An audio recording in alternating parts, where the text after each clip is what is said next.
Hey, I'm Courtney Scarlett, welcome back to my channel. I am here in the beautiful Algarve in Portugal. How lucky am I?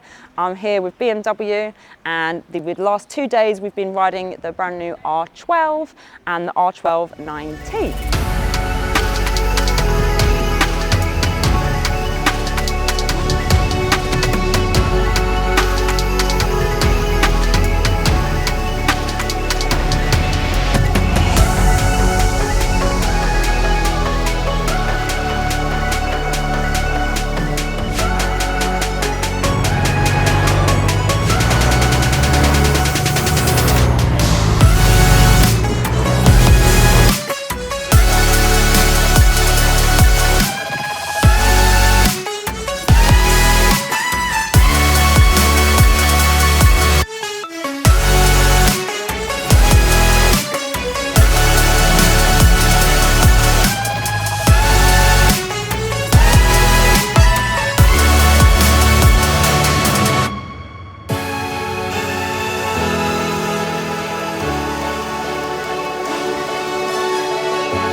So I've arrived in Portugal.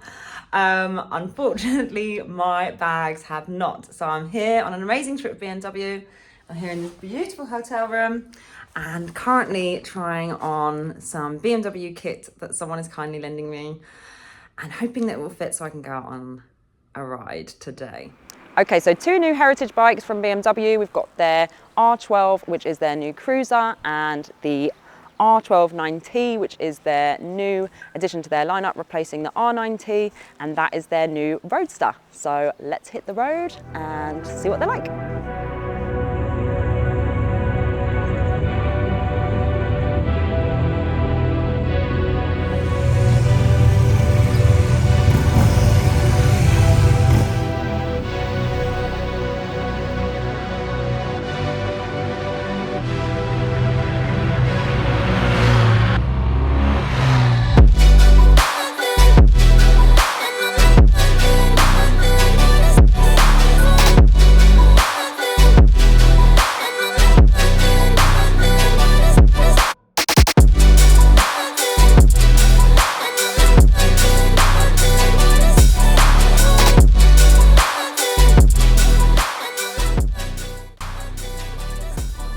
In part 1 of my Portugal trip, I'll be riding the new R12 nineT.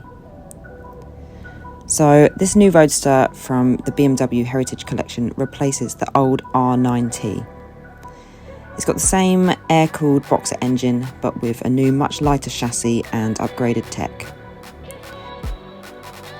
What BMW have done is they've worked on the power delivery across the whole rev range, so it's got loads of both high and low end torque. It's got balance, easy handling, and it feels lovely and quite punchy to ride. It really pulls and has great braking power, so it kind of gives this nice sporty feel, especially for a modern retro. It's 1170cc, gives 108 brake horsepower, and has a top speed of 135 miles per hour.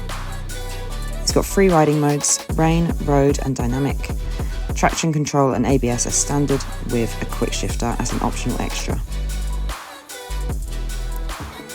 The bike starts at 14,420, comes in 3 colourways: standard black Sandstorm metallic, San Remo green, which is £250, or option 719 aluminium, which will set you back just over 2,000. As always with BMW, you can add a huge amount onto the cost with optional extras like a mini TFT dash, which you'll probably either love or hate, and of course you can upgrade to what they call a comfort package, so you can add heated grips, cruise control, spoke wheels, so you can spend a hell of a lot more on this bike if you want to, which means that you can essentially probably buy a similar bike from a competitor a little bit cheaper than this bike. It's a really beautiful machine, a really premium bike, so it's flawlessly finished as you'd expect from a BMW. The bike has literally been made for customization really, so it's a fantastic option to really create a kind of cool, custom, retro style bike that is still really, really good fun to ride. And as someone who used to kind of dislike tech on the bike, I kind of feel with these new models, why not just make it super tricked out and have all the comforts of modern technology? I mean, I wouldn't dare do it to an older bike, but when it comes with a USB socket and rider modes as standard, I don't know, for me, I'd probably just spend the money and just go all in on the tech.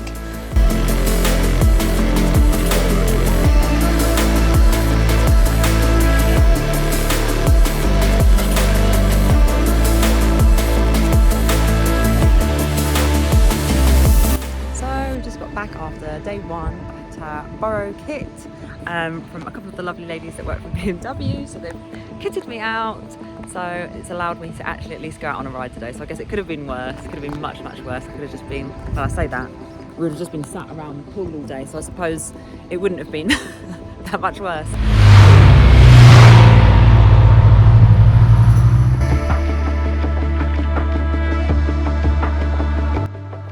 Overall, I really liked the R12 nineT. It was a really fun, enjoyable, confidence-inspiring bike to ride around the mountains of Portugal. So thank you BMW UK and Motorcom for having me. Next on my channel, I'll compare the new R12 from this same trip. So please hit subscribe if you enjoyed it, and thanks so much for watching.